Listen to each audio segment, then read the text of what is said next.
حضرت عبان بن عبداللہ سے روایت ہے کہ ہمارا ایک پڑوسی وفات پا گیا تو ہم نے اس کی تدفین کے لیے جب قبر کھودی تو اس میں بلی کے مشابہ ایک جانور نمودار ہوا۔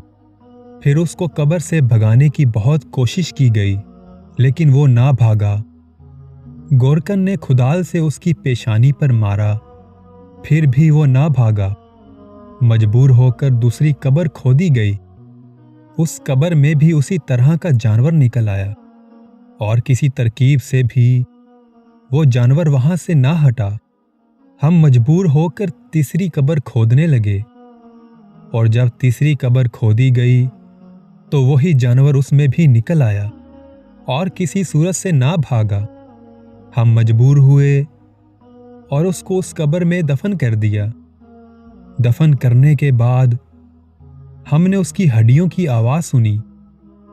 یہ ایسا عجیب واقعہ تھا کہ اس سے پہلے کبھی پیش نہیں آیا تھا۔